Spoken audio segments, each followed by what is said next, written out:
So magandang araw mga kantabay at kukunin po natin yung kung saan nakatago yung pang-imprinta natin sa sa damit. So doon sa mga panyo, tinago ko na muna. Hindi ko pa kasi masikaso mga kantabay. So ayan. So diyan ko siya linalagay para hindi siya masira. So ayan mga kantabay, so ito yung nakaraan na na aking mga gawa, ito yun, so yan, kahit papaano okay na rin to kaysa dun sa iba na burado yung gawa. So pag ano kasi mga kantabay ay dapat maayos po yung yung litra, taka yung mga anggulo, o mga drawing, o mga anyo. So pero para sa akin wala naman sa anyo, wala sa sulat, nasa pananalig yan. Pero ito isa din sa mga katulong kasanggapan o isa sa pinakabaluti o pandepensa o pamproteksyon ng mga nagagamit at nagtatangan ng mga gamit ito mga kantabay. So ito po yung aking infinito na panyo. So ngayon ito yung mga gamit ko. Meron tayong mga kantabay SPJ, isang kahig lang yun. Ito yung mga iba kong gamit.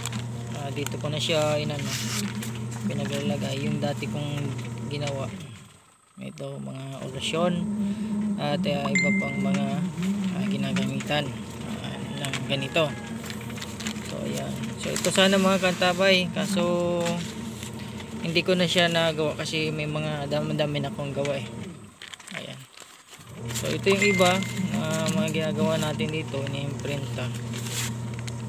Di ko pa kasi masikaso ngayon ito. 5 Vocales Coronados. Mahidap din yan mga kantabay, kasi sobrang liliit na siya. Madami siyang mga orasyon dito. So titingnan natin kung magagamit natin yan sa gamutan at bilang isang patipensa at pamarusa. So dito ko lang kasi yan na makantabay ilalagay. Ito naman sa negosyo na makantabay. So diyan ko lang siya.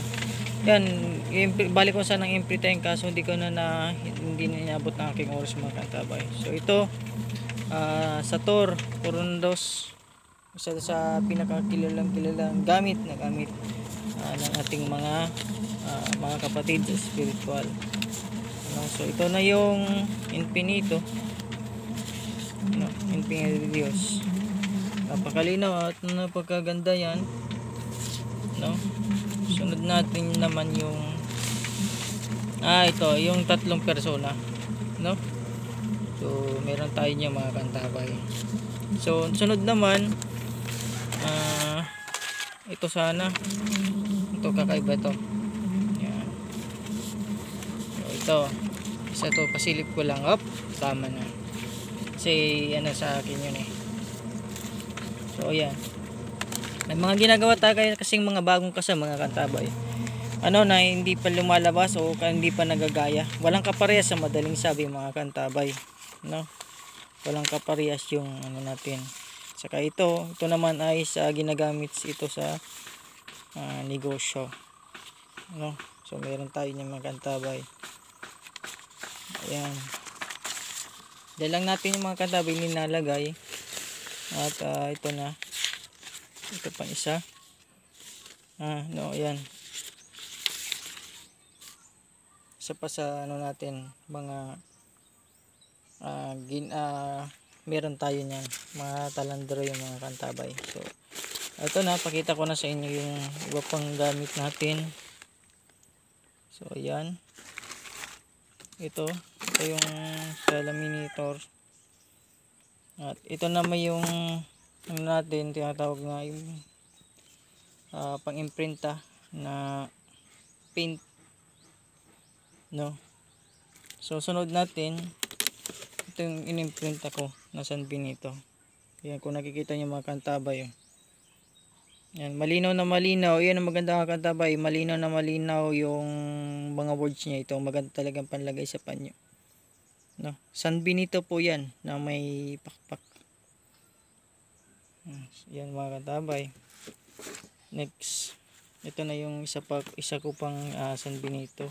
Ay hindi San Benito pala, sorry. Infinito. Ayan. Sunod naman itong Infinito natin na pangtatak. Yung pangano natin. Yung printer. Yan yung mga kantawan. Ayan.